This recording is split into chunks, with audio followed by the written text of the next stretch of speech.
Alhamdulillah, semuanya segala puji hanya milik Allah Jalla wa Ala. Nahmaduhu wa nasta'inuhu wa nastaghfiruh. Kita memujinya, minta pertolongan kepadanya, minta ampunan kepadanya. Wa na'udzu billahi min syururi anfusina wa min sayyiati a'malina. Kita berlindung kepada Allah Jalla wa Ala dari keburukan jiwa-jiwa kita dan kesalahan amalan-amalan kita. May yahdihillahu fala mudilla lahu. Barang siapa yang Allah Jalla wa Ala beri hidayah taufik kepadanya, maka tidak ada yang bisa menyesatkannya. Dan barang siapa yang disesatkan Allah Jalla wa Ala, maka tidak ada yang bisa memberi hidayah taufik kepadanya. Asyhadu an la ilaha illallah wahdahu la syarika lah wa asyhadu anna Muhammadan abduhu wa rasuluh. Amma ba'd, bapak-bapak, ibu-ibu, ikhwan, akhwat yang dimuliakan Allah Jalla wa Ala. Pagi ini kita akan membahas satu tema yang kelihatannya sederhana, tapi sebenarnya sangat menentukan selamat dan tidaknya hidup kita di dunia dan di akhirat. Tema kita insyaallah sebuah kitab yang ditulis oleh Ibnu Rajab Al-Hanbali, Fadlu Ilmu As-Salaf Al-Khalaf. Ya. Jadi kita akan berbicara tentang ilmu, bukan hanya sekedar apa itu definisi ilmu, berapa banyak yang kita hafal, berapa file kajian yang kita simpan. Nah, pada kenyataannya pada zaman sekarang ini kadang orang banyak menyimpan tapi belum tentu berubah. Menyimpan rapi kajian, rekaman, tapi belum tentu semakin hidupnya tertata. Iya. Kalau kita perhatikan, mungkin kajiannya sering, tapi sholat hajat masih bolong-bolong. Ya. Kalau bicara juga pedas, nyakitin istri, nyakitin suaminya atau tetangga. Makanya pembahasan kita ini sangat penting. Al-Imam Ibnu Rajab Al-Hanbali rahimahullah mengajarkan kepada kita, ilmu itu tidak semuanya sama. Ilmu itu tidak semuanya sama. Ada ilmu yang benar-benar bermanfaat, menundukkan hati, memperbaiki amal, mengangkat derajat seseorang di sisi Allah Jalla wa Ala. Tapi ada juga ilmu yang tidak bermanfaat, hanya pintar bicara, hanya di lisan, tapi tidak turun ke hati. Dan ilmu yang seperti ini bisa menjadi kecelakaan di hadapan Allah Jalla wa Ala pada hari kiamat. Ini ilmu yang berbahaya seperti ini. Sebab banyak orang takut, misalnya disebut tidak pintar, dianggap tidak tahu. Padahal Nabi SAW mengajarkan doa yang sangat agung, tapi banyak orang yang tidak takut, ilmunya tidak bermanfaat, tidak dianggap tidak tahu, takut disebut tidak tahu. Tapi banyak di antara manusia yang tidak takut, ilmunya tidak bermanfaat. Makanya Nabi SAW mengajarkan doa yang sangat agung. Mungkin bapak-bapak, ibu-ibu juga sudah hafal doanya. Allahumma inni a'udzubika min ilmin la yanfa'. Ya Allah, aku berlindung kepadamu dari ilmu yang tidak bermanfaat. Wa min qalbin la yakhsha, dari hati yang tidak khusyuk. Wa min nafsin la tashba, dari jiwa yang tidak pernah kenyang, tidak puas. Wa min da'watin la yustajabu laha, doa yang tidak dikabulkan. Sudah pada hafal insyaallah. Ini yang kadang banyak orang atau di antara kita yang tidak takut dari ilmu yang tidak bermanfaat. Sudah ngaji tapi bersengketa terus sama temannya, itu namanya tanda ilmu yang tidak bermanfaat. Informasinya banyak, hadir kajiannya Masya Allah, tapi selalu bersengketa, selalu merendahkan satu dengan yang lain. Itu adalah ilmu yang tidak bermanfaat. Bapak Ibu, saudara-saudaraku yang saya cintai karena Allah Jalla wa Ala, maka pagi ini insyaallah kita tidak sedang berkumpul untuk hanya sekedar menambah isi kepala. Kita ingin belajar sesuatu yang lebih dalam dari itu. Kita ingin membahas ilmu yang menyelamatkan hati. Ini tema kita. Ilmu yang menyelamatkan hati. Ilmu yang tidak hanya berhenti di telinga. Ilmu yang turun ke hati lalu mengalir ke amal. Coba pagi ini bapak-bapak, ibu-ibu, kita jujur sebentar. Siapa di antara kita yang pernah merasa sudah sering dengar nasihat, tapi kok hati saya masih keras juga? Atau sudah tahu mana yang benar, tapi kok masih susah juga mengamalkannya? Jujur. Kalau ada berarti kita sama. Kalau ada berarti kita sama, dan berarti kita semuanya memang butuh pembahasannya.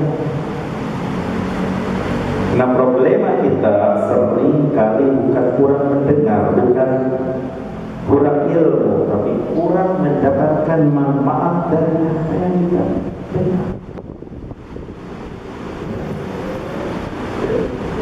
Sinyal hati kita yang lemah, sinyal hati kita yang lemah.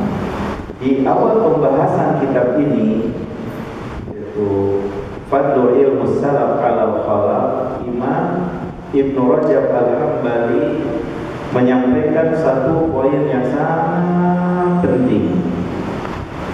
Beliau berkata, "Qad dzakarallahu ta'ala fi kitabihi al-'ilm taratan fi maqamil madah wa huwa al-'ilmun nafi, wa dzakara al-'ilm taratan fi maqamil dhammi wa huwa al-'ilmu alladhi la yanfa." Allah Ta'ala menyebutkan ilmu dalam kitabnya, dalam Al-Quran, kadang dalam maqam ujian, itulah yang dimaksud dengan ilmu yang bermanfaat, dan kadang juga dalam maqam celaan, yaitu ilmu yang tidak bermanfaat. Kadang di masyarakat ada anggapan pokoknya kalau punya ilmu sudah pasti mulia. Kalau orang banyak tahu berarti pasti baik. Kalau penjelasannya rumit, berarti ilmunya dalam sekali. Padahal belum tentu. Jadi ternyata kalau menurut seorang ulama, Ibnu Rajab Al-Hambali, tidak semua ilmu berdasarkan Al-Quran dan Sunnah, berarti tidak semua ilmu otomatis terpuji. Tidak semua ilmu otomatis mendekatkan diri kita kepada Allah. Makanya kenyataan di zaman kita sekarang ini, ada orang yang pandai berbicara, tapi lisannya dipakai untuk membela yang batil. Ada orang yang Masya Allah luas sekali wawasannya, tapi ternyata hatinya kosong dari rasa takut kepada Allah Jalla wa'ala. Maka yang terpuji bukan sekedar banyaknya yang diketahui isi di kepala, tapi yang terpuji adalah ilmu yang membawa seseorang lebih dekat kepada Allah. Hati tunduk, akhlak makin lembut, ke pasangan, ke anak, ke teman, ke tetangga, ke hablum minan nasnya, Masya Allah, mantap. Coba kita renungkan, kalau ada orang yang pengetahuannya luas, Masya Allah, bacaan Al-Qurannya hebat, merdu, kutipan-kutipannya ketika berbicara itu dalil, analisanya Masya Allah keren. Tapi setelah kita mendengarnya, hati kita tidak makin ingat Allah. Bagaimana? Itu yang perlu kita pikirkan. Karena ukuran ilmu dalam Islam bukan sekedar berat isinya atau tinggi bahasa, tapi juga seberapa besar pengaruhnya pada hati, seberapa besar pengaruhnya pada amal. Itu yang sama-sama perlu kita renungkan. Kalau seandainya ilmu hanya membuat orang itu sibuk menilai orang lain, tapi lupa menilai dirinya sendiri, itu bermanfaat atau tidak bermanfaat? Maka itu tanda ilmunya tidak berkah, ilmunya tidak bermanfaat, bertentangan dengan dalil tentunya. Tuba man syawalahu aibuhu an uyubina. Alangkah bahagianya orang yang menyibukkan dirinya dengan aib apa yang ada di dalam dirinya, yang menyibukkan dirinya untuk memperbaiki dirinya, bukan untuk orang. Tuba liman sabara ayubina. Kalau ilmu yang kita pelajari ini mau renungan, terutama buat diri saya sendiri, membuat seseorang itu merasa lebih tinggi, lebih hebat, sok sudah ngaji, gitu kan? Maka itu berarti bukan cahaya, itu bisa jadi ujian. Kenapa? Karena ilmu yang benar, Bapak Ibu yang saya cintai karena Allah, biasa membuat orang itu lebih tawadu. Kalau dalam bahasa orang tua zaman dahulu itu seperti padi. Padi semakin tambah berisi, semakin tambah tunduk. Jadi lebih hati-hati, lebih lembut, lebih sadar bahwasanya dirinya masih kurang. Itulah ilmu yang bermanfaat, yang mengubah kita yang tadinya keras jadi lembut, yang hatinya gersang jadi nikmat, bahagia. Nah, makanya sekarang Imam Ibnu Rajab bukan jadi beda dalam bersikap. Makanya para ulama besar ilmu yang tinggi, perilakunya Masya Allah tawar, akhlaknya semakin lembut. Jadi orang yang punya ilmu itu akan nampak dari sisi perilaku, akhlaknya semakin hati-hati, semakin lembut. Sebaliknya orang yang baru belajar sedikit, kadang sudah merasa ya, semua sudah jelas, saya sudah paham semuanya. Ini tanda bahaya. Kadang baru hafal 2 istilah Arab saja, cara jalannya sudah seperti pemuji sidang. Padahal para imam besar tidak malu untuk mengatakan la adri, saya tidak tahu. Siapa itu imam yang bilang la adri? Itu tanda ilmu. Imam Malik, Imam Darul Hijrah, ulama besar, ketika ditanya la adri, saya tidak tahu, udah mempersiapkan pertanyaan-pertanyaan sengaja ke Madinah untuk bertanya ke Imam Malik, Imam Darul Hijrah. Ternyata yang dijawab hanya 2, 3 atau 4. Sedangkan pertanyaan yang lain saya tidak tahu. Saya tidak tahu. Itulah tanda orang yang berilmu. Kemudian baru berapa tadi ciri? Ya, D, ilmu yang melahirkan khasyah. Ciri ilmu yang bermanfaat. Yang keempat, ilmu yang melahirkan khasyah.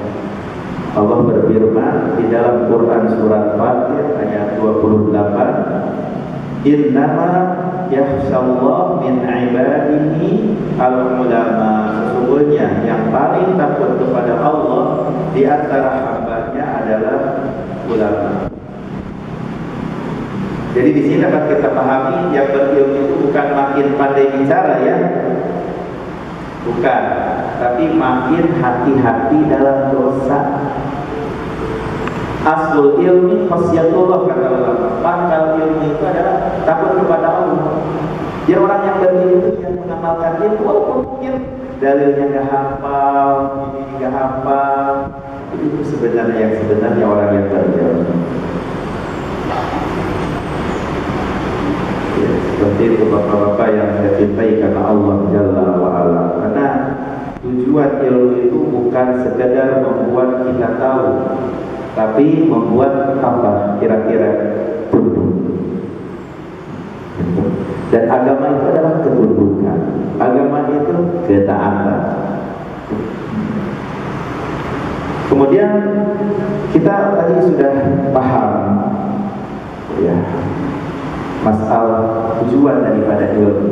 Ilmu itu untuk tunduk, ilmu itu untuk taat. Sekarang kita masuk ke bagian yang membuat kita harus bertanya, membuat kita harus menunggu introspeksi, terutama pada diri saya sendiri. Dan ilmu ini ada, ilmu yang bermanfaat, bukan tentang ilmu yang batil yang sudah kita ketahui. Tapi kenapa tidak memberikan manfaat kepada pemiliknya? Padahal ilmunya ada, ilmu yang bermanfaat, tapi tidak memberi manfaat kepada pemiliknya. Padahal yang dipelajarinya adalah ilmu yang bermanfaat. Ini yang perlu kita renungkan sama-sama. Kalau yang ilmunya yang batil, jelas ya.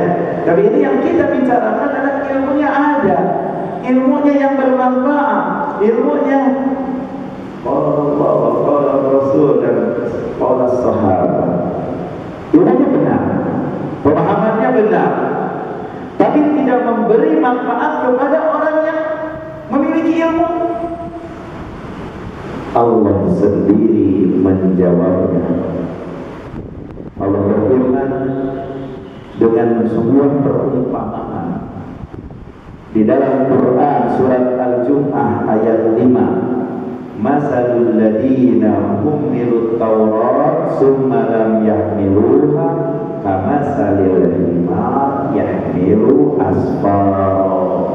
Perumpamaan orang-orang yang dibebani Taurat kemudian mereka tidak mengamalkannya adalah seperti keledai membawa kitab-kitab tebal. Ini sebenarnya perumpamaan yang sangat keras. Seekor keledai membawa banyak kitab, membawa banyak buku di punggungnya, berat, banyak, tebal, tapi dia tidak paham isinya. Dan ini sebenarnya bukan tentang keledai, ini tentang manusia, tentang orang yang tahu banyak, dengernya banyak, hafalnya banyak, tapi ilmunya yang hanya lewat di kepala, tidak masuk ke hati. Itu perumpamaan. Misalnya contohnya, dia menjelaskan tentang ikhlas, tapi dia tidak ikhlas, masih sibuk mencari pujian. Ilmu bermanfaat tentang ikhlas? Ikhlas, tentang ikhlas bermanfaat, tapi dia sendiri mencari pujian. Ilmunya ada berarti kan? Dia berbicara tentang sabar, menjelaskan tentang sabar. Ilmu sabar benar bermanfaat, tapi ternyata emosinya masih mudah meledak. Ilmunya ada bermanfaat, tapi dalam prakteknya kok meledak-ledak. Misal contoh lain, ada orang yang menyampaikan tentang adab, etika, lisannya masih melukai orang. Ilmunya ada, tapi tidak bermanfaat. Atau ada orang yang berbicara, ittaqullah, dia membicarakan tentang takwa, tapi saat sendirian dia tidak takut. Ya, maka oleh karena itu pertanyaannya yang perlu kita sama-sama renungkan pada pagi ini sebenarnya Bapak Ibu, yang kita bicarakan itu bukan untuk menunjuk orang lain sebenarnya, tapi untuk mengintrospeksi diri kita sendiri. Sudah berapa lama kita belajar? Sudah berapa kajian yang sering kita hadiri? Sudah berapa nasihat yang kita simpan? Apa yang ditanyakan? Apa sudah berubah dalam diri kita? Maksudnya, apakah sholat kita lebih khusyuk? Apakah lisan kita semakin terjaga? Apakah kita lebih takut berbuat dosa saat sendirian? Atau ilmu itu hanya menambah informasi tapi tidak banyak berarti? Nah, sekarang kita jelaskan, masalahnya bukan tidak tahu, tapi tidak mau berubah. Apa sih penyakit yang menghalangi manfaatnya ilmu? Kenapa ada orang yang sudah tahu, sudah belajar, sudah dengar banyak nasihat, tidak berubah? Allah Taala berfirman di dalam Quran surat Al-A'raf ayat 175 sampai 176. Jadi buku yang saya bacakan ini bahasa Arab, Fadlul Ilmu Salaf ala Falak, kemudian dimudahkan biar mudah untuk dicerna. Ya.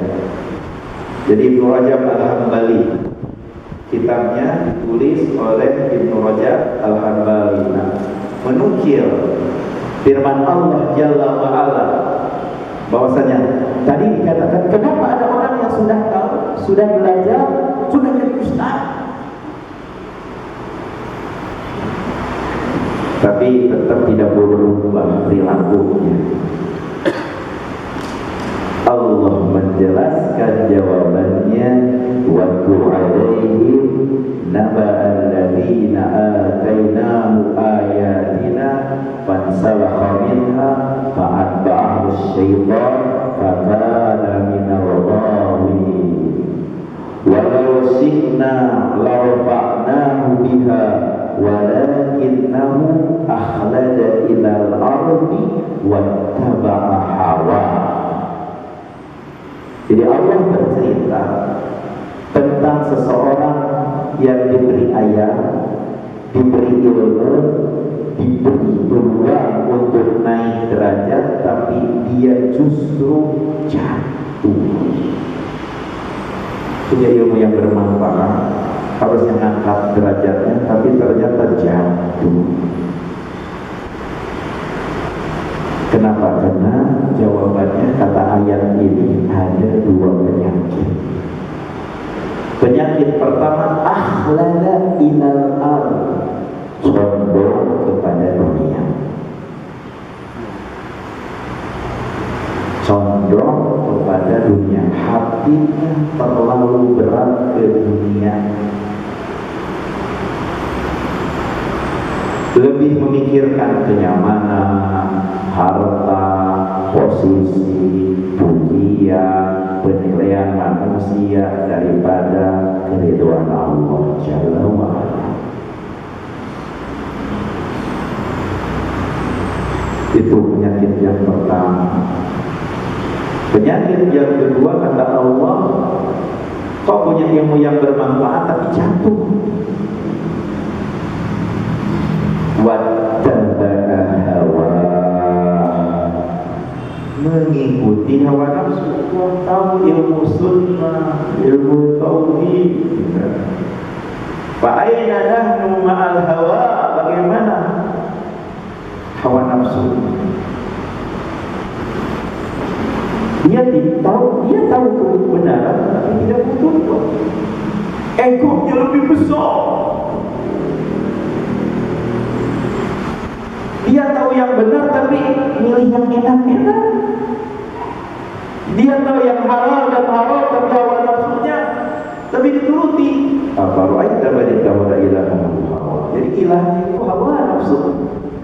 Inilah penyakit yang sangat dekat dengan kita. Banyak orang tidak jatuh karena tidak tahu, tapi jatuh karena tahu tapi tidak mau buntu. Tahu tapi nunda-nunda, baru mati Israel. Tahu tapi selalu mencari alasan. Nanti. Aduh ini, aduh itu dan selainnya. Coba jujur kepada kita masing-masing. Kita tahu sholat wajib tepat waktu, menjaga lisan itu wajib, menutup aurat itu perintah, meninggalkan dosa itu harus. Tapi apakah semua itu sudah kita jalankan? Atau kita masih bertahan dulu? Kalau udah tua, karena saya masih muda, saya mau berjilbab, nanti aja sayang, nggak kelihatan rambutnya, keindahan rambutnya, padahal untuk suaminya indahnya rambut itu luar biasa itu. Nanti masih proses apa-apa saja saya ingin perlihatkan kepada yang lain, masih proses. Padahal udah jadi fitnah. Kadang kita ini lucu. Kalau urusan dunia dan besok malam ini sudah dikerjakan, tapi kalau urusan akhirat masih ada waktu. Padahal yang menjamin kapan kita meninggal kan ya Pak ya? Mau tiba-tiba dadakan. Iya. Padahal kematian tidak ada yang tahu. Ya. Kemudian jemaah yang saya cintai karena Allah Jalla wa'ala, Ibnu Rajab juga menjelaskan tadi memang ilmu yang bermanfaat, tapi dengan ilmu yang bermanfaat itu ada tapi jatuh karena dua hal. Apa yang pertama? Penyakit yang menghalangi tidak bermanfaatnya ilmu, padahal ilmunya bermanfaat. Yang didengar kajiannya adalah yang bermanfaat. Tapi kenapa tidak mengubah dirinya, tidak mengubah perilakunya? Apa? Yang pertama apa? Hati condong ke dunia. Condong kepada dunia. Yang kedua, mengikuti hawa nafsu. Nah sekarang Ibnu Rajab menjelaskan ilmunya yang benar-benar dicela secara langsung. Kalau sekarang pembahasannya ada ilmu yang memang dicela secara langsung di dalam Al-Quran, ilmu sihir. Yang pertama adalah ilmu yang merusak. Suami istri yang tadinya saling cinta jadi saling benci, ya kan? Ilmu sihir, ilmu yang merusak. Allah berfirman, "Ulama yadurruhum wa la yanfa'uhum." Mereka mempelajari sesuatu yang membahayakan mereka dan tidak memberi manfaat bagi mereka. Quran surat Al-Baqarah ayat 102. Jadi ayat ini mengajarkan tidak semua yang bisa dipelajari itu layak untuk dipelajari. Termasuk ilmu filsafat tidak layak untuk dipelajari. Bisa dipelajari, tapi tidak layak untuk dipelajari. Nah sekarang kan kita hidup di zaman yang luar biasa. Apa saja bisa diakses, ditonton, dipelajari. Bahaya kalau belajar filsafat itu. Ada cerita di Arab Saudi. Awalnya Ustaz jenggotan, Masya Allah, ngajar Al-Quran, ngajar anak Al-Quran di halaqah. Tapi penuturan ibunya bahwasanya kalau udah ngajar di kamar dia baca-baca filsafat di kamar sendirian. Singkat cerita lama prosesnya, betul lama kan, bacaan itu ngakunya lama kan ya, bisa subhan itu masuk pada waktu itu atau bisa jadi berproses, tergantung. Intinya ceritanya bahwasanya dia jadi berubah, jenggotnya dikurung. Itu kata ibu. Yang tadinya jenggotan, udah begitu yang tadinya menghormati Allah, menghormati Rasul, di Twitter mencela Allah, mencela Rasul. Dan kita juga pernah mendengar berapa banyak di antara yang lulusan pesantren berubah setelah di fakultas atau dan lain sebagainya. Yang tadinya jilbabannya Masya Allah, jadi udah begitu udah berubah. Kalau ini laki-laki yang tadi jenggotan, kemudian lebih parah lagi mencela Allah, mencela Rasul di Twitter. Akhirnya apa yang terjadi? Ini masih suatu dulu, saya masih kuliah di Mekah. Jadi dihimbau para imam di Masjidil Haram, di masjid-masjid yang ada di Mekah, begitu pula di mana-mana, himbau dari kerajaan untuk ceramah khutbahnya berkenaan dengan hukum pencela Allah dan pencela Rasul, dan dibunuh kan? Pencela Allah hukum Islam itu begitu ya. Semuanya khutbah tentang itu, dan saya juga mendengarkan khutbah di Masjidil Haram itu yang dikhutbahkan. Di masjid-masjid yang lain juga sama seperti itu. Akhirnya laki-laki yang tadinya ustaz tahu ini berbahaya bagi nyawa saya, kabur ke Malaysia. Kemudian kan ada hubungan antara Raja Malaysia, Raja Saudi dengan ini, langsung ditelepon ini ciri-cirinya begini, dan orang Arab kan beda wajahnya dan sebagainya. Di Malaysia lagi sedang makan santai di Malaysia, baru nyampe saja ke Malaysia, baru makan ditangkap, dan beritanya sudah tahu. Inti pembahasannya itu masalah ilmu yang merusak, ilmunya tercela seperti sihir, ilmu filsafat. Ya. Yang kedua, ilmu yang membuat sombong di hadapan wahyu. Inilah termasuk ilmu yang tercela. Ilmu filsafat masuk di sini. Saya harus tadi langsung mencontohkan.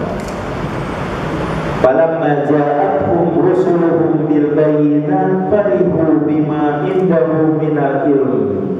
Maka ketika para rasul datang kepada mereka dengan bukti-bukti yang nyata, mereka merasa bangga dengan ilmu yang ada pada mereka.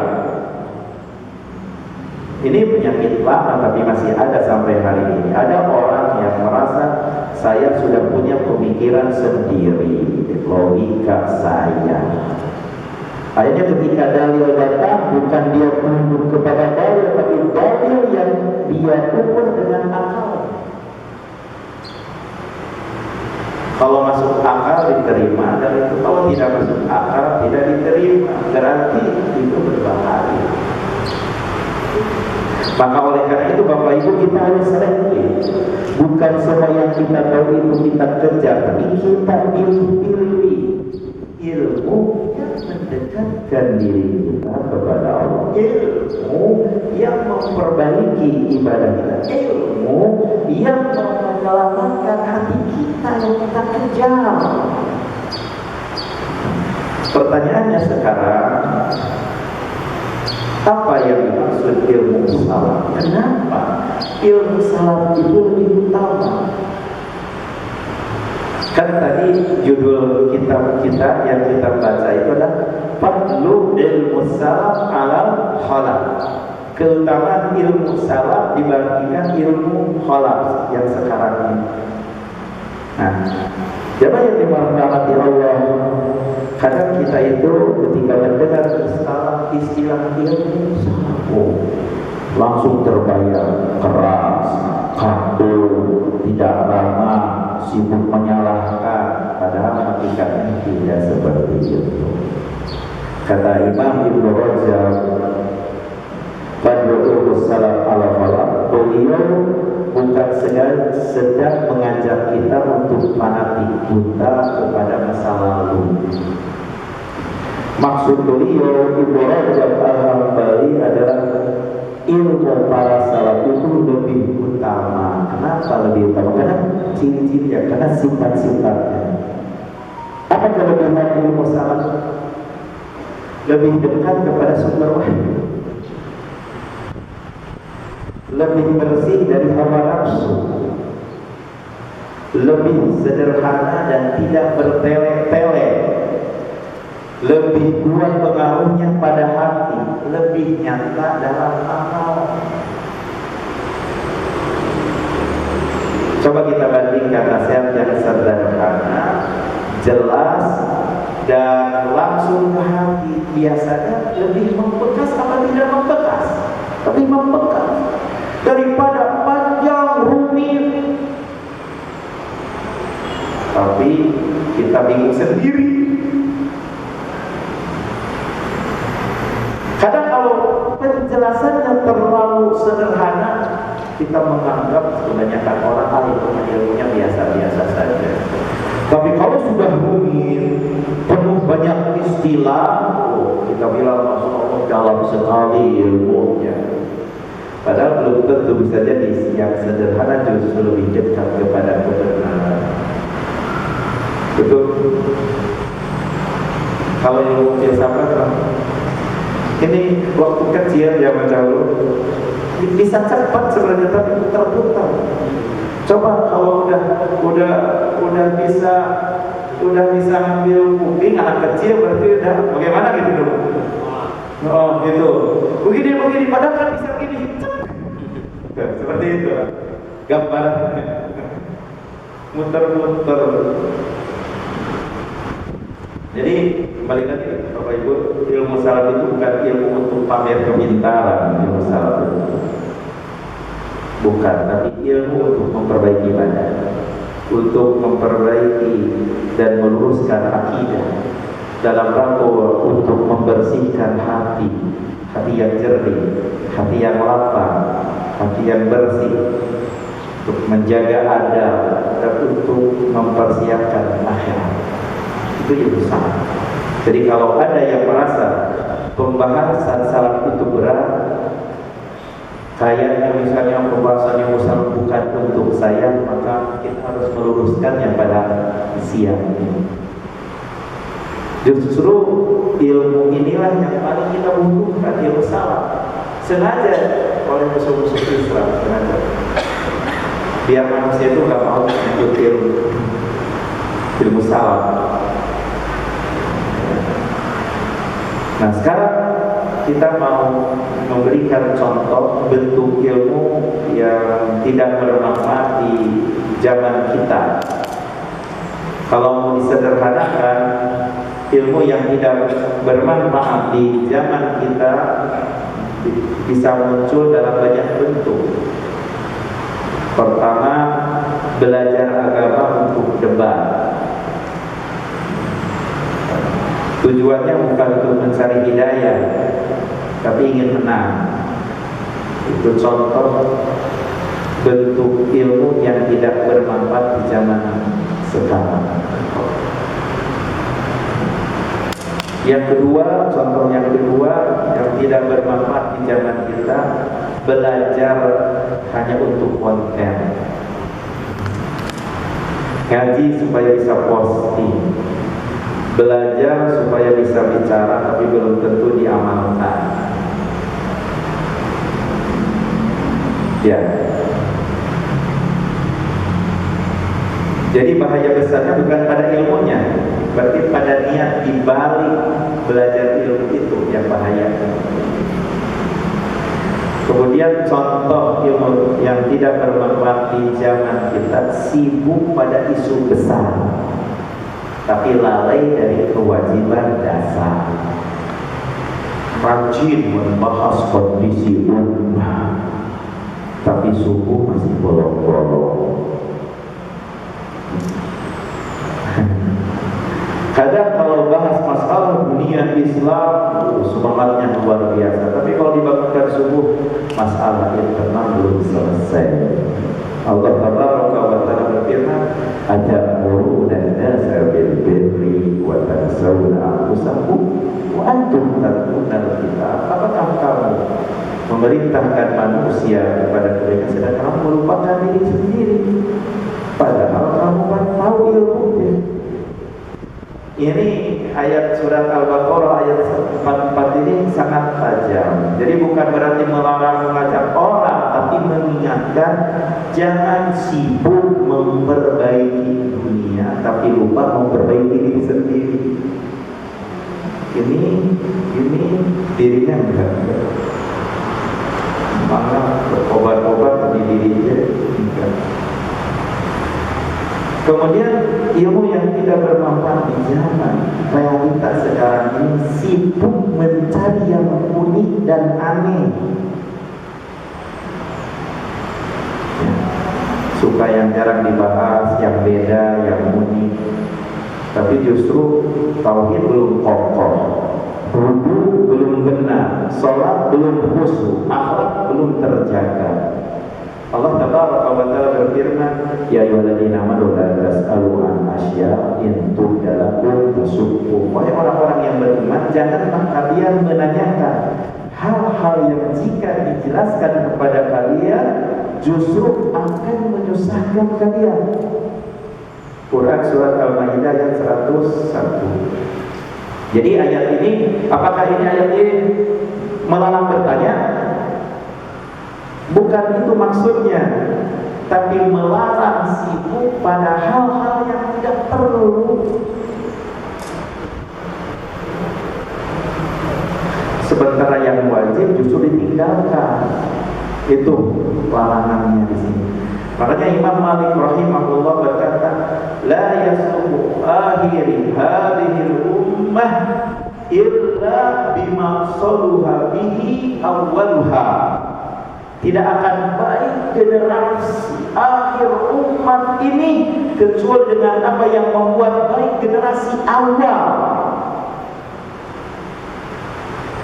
Generasi awal itu tidak sibuk dengan hal-hal yang unik. Betul kan? Mereka sibuk dengan tauhid. Mulai tauhid. sholat, akhlak, adab. Kalau hari ini kita ingin baik, mulailah juga seperti itu, seperti generasi pertama. Kalau hari ini orang itu ingin bahas teori akhir zaman lah, isu umat sedunia, tapi ketika ditanya subuh tadi berjamaah kan? Nanti ya. Nah, makanya dalam Islam yang paling penting bukan paling unik, tapi yang paling wajib. Ya. Kemudian di zaman sekarang ini ilmu yang tidak bermanfaat itu banyak sih sebenarnya, tapi sedikit saya sampaikan. Menjadikan ilmu sebagai jalan popularitas, ada dalilnya. Kemudian juga ilmu yang memperbesar ego, ya, jadi makin keras, makin susah dinasehati, makin sibuk mengukur orang lain, tapi jarang mau sendiri. La yadkhulul jannah man kana fi qalbi mithqala dzarratin min kibar, dan yang lain-lainnya. Jadi banyak. Jadi jamaah yang dimuliakan Allah Jalla wa'ala, sebagai penutup isi kajian kita ini, ada 3 bekal sederhana tapi sangat menentukan. Pertama, luruskan niat karena Allah, belajar untuk Allah, bukan untuk dipuji, bukan saingan. Ini atau menang debat. Yang kedua, ambil ilmu yang paling dibutuhkan.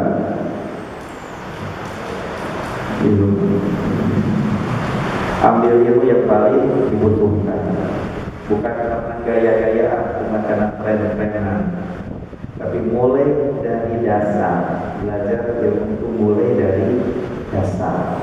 Kewajiban harian, akhlak, adab, wudu, sholat, terutama tauhid. Jangan sibuk pada hal-hal yang jauh, tapi lari dari perkara yang wajib. Jangan sudah jadi profesor dokter dan tahu masalah yang wajib.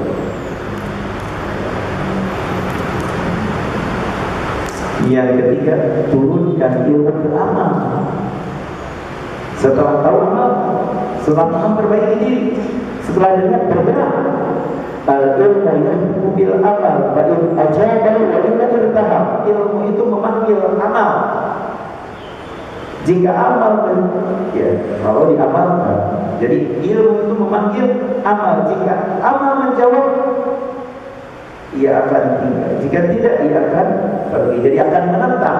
Ilmu itu kalau diamalkan. Tapi kalau tidak diamalkan, akan pergi ilmu itu.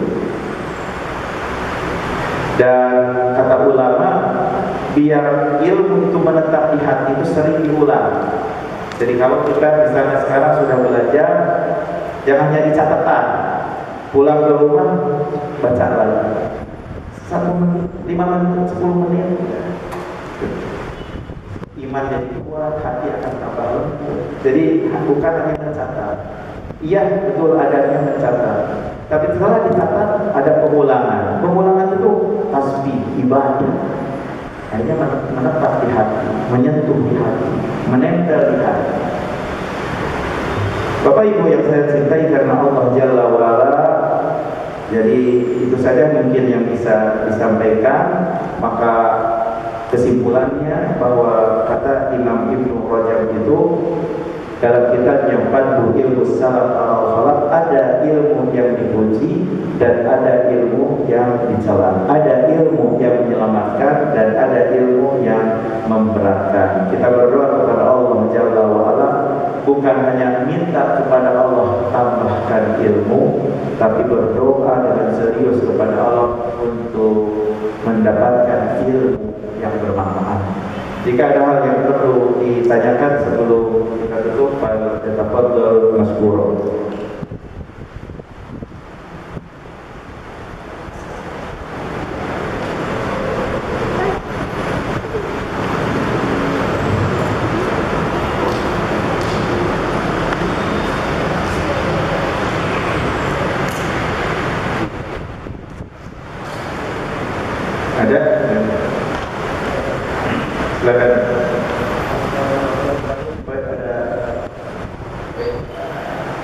Ustaz mau nanya, kalau ada hadis itu ada 3 perkara sama yang sudah meninggal itu terputus amalnya. Yang satu kan yang masih mengalir terus amalnya yaitu amal jariah. Yang kedua ilmu yang bermanfaat. Nah, ilmu yang bermanfaat ini ilmu agama dan ilmu umum. Yang saya maksud kalau ilmu agama sudah pasti bermanfaat. Yang saya pertanyakan ini yang ilmu umum ini maksudnya ilmu umum yang bagaimana, ini yang bermanfaat dan pahalanya bisa mengalir terus gitu. Itu yang saya pertanyakan, ilmu umum yang bagaimana ininya terjemahannya gitu. Baik itu ya, terima kasih. Ya, apabila mati anak Adam akan terputus amalnya kecuali 3 hal: sedekah jariah, ilmu yang bermanfaat, dan anak soleh yang mendoakannya. Pertanyaannya, bagaimana dengan ilmu umum? Apakah termasuk ilmu yang bermanfaat? Tadi Bapak sudah mengatakan bahwasanya ilmu umum juga bermanfaat. Ya, betul kan? Yang bagaimana ilmu umum yang bermanfaat? Tapi saya bahkan mau bertanya, bagaimana dengan ilmu umum? Pertanyaannya, bagaimana dengan ilmu umum? Apakah termasuk ilmu yang bermanfaat? Saya sendiri bertanya. Sebelum tadi jawabannya iya, ilmu umum sesuai dengan Bapak tanyakan bisa termasuk ilmu yang bermanfaat jika memenuhi syarat memberi manfaat bagi manusia. Satu. Kedua, tidak digunakan untuk maksiat. Ketiga, diniatkan karena Allah Jalla wa Ala, jadi bermanfaat. Jadi dijelaskan oleh ulama atau dicontohkan. Kalau diniatkan misalnya seperti ilmu kedokteran, bermanfaat kalau niatnya karena Allah. Jadi sesuatu yang mubah diniatkan karena Allah jadi ibadah. Jadi kalau diniatkan baik dan memberi manfaat, maka bisa terus menerus mengalir pahalanya. Dokter misalnya mengajarkan cara pengobatan, dia umum bukan? Dokter ilmu umum. Guru matematika mengajarkan ilmu hitung. Insinyur membuat jembatan. Petani mengajarkan teknik bercocok tanam dan lain-lainnya. Semua itu bisa menjadi ilmu yang dimanfaatkan niatnya karena Allah SWT. Bisa kan ya? Jadi ilmu di teknologi misalnya dipakai untuk dakwah, jadi pahala.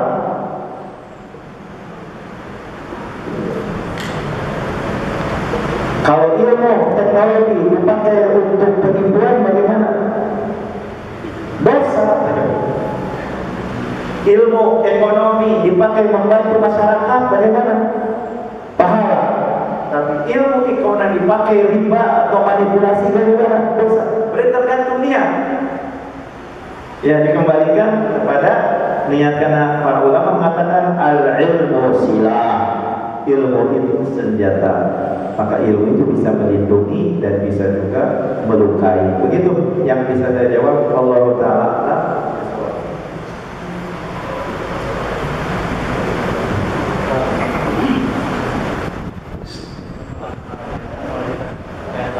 Ya, kan misalnya kita udah punya ilmu kayak penemu listrik ya, kan belum punya niat untuk kemajuan dunia ini, tapi dalam sisi lain ada orang yang mendapatkan ilmu tersebut digunakan untuk yang lain, kayak kemaksiatan. Ada sebenarnya awalnya tujuannya untuk penerangan umum gitu di kota. Karena kan sekarang banyak orang kita menggunakan ilmu seperti ini, kita niat kita untuk kebaikan, tapi setelah orang yang mendapat ilmu itu menjalankan untuk kesesatan dan kemaksiatan, apakah yang menemukan ilmu tersebut paham atau?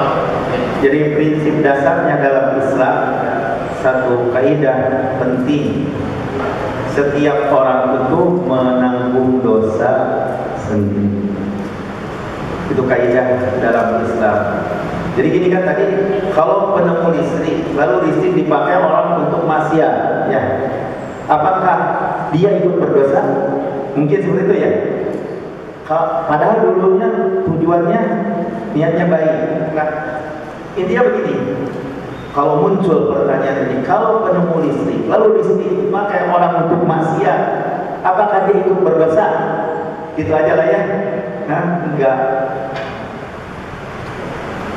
Jadi setiap orang itu dalam Islam itu menanggung dosanya sendiri. Wala tajiru wajiru wizra ukhra. Jadi artinya penemu listrik, kalau niatnya soleh, baik, terus ternyata digunakan untuk maksiat, tidak otomatis menanggung dosa orang yang menyalahgunakannya. Itu dalam kaidah. Jadi penemu listrik selama tujuannya baik, maka dia mendapatkan pahala manfaatnya. Seperti itu. Seperti itu ya Pak ya, semua manfaat itu ya seperti itu. Jadi intinya kaidahnya wala tajiru wajiratun wizra ukhra. Makanya sekali belajar ilmu umum itu silahkan belajar. Sesuatu hal yang mubah bisa menjadi pahala dengan sebab niat. Tapi bagi kita sebagai orang tua, tetap kalau bisa mencari, kalau memang potensi anak kita itu ternyata pingin belajar umum, cari tempat yang tidak ikhtilat, tidak bercampur baur antara laki-laki dan perempuan dalam rangka merawat iman. Putri saya kecondongannya ke umum, karena dulu belajar di Arab Saudi sampai SMP, dan itu pertemanannya itu dengan putri dosen. Tapi kan di sana kan terpisah, perempuan aja kan, makanya dia terlatih dengan ilmu-ilmu yang berkenaan dengan anak-anak yang punya bakat. Masukkan ke sekolah khusus anak-anak yang punya bakat. Pulang ke sini udah lulus SMP, ke sini pulang tetap otaknya ingin belajar ke umum juga. Langsung aja dijelasin, silakan aja kalau mau di umum, tapi di sana ikhtilaf bercampur laki-laki itu nggak mau. Akhirnya belajar aja di ilmu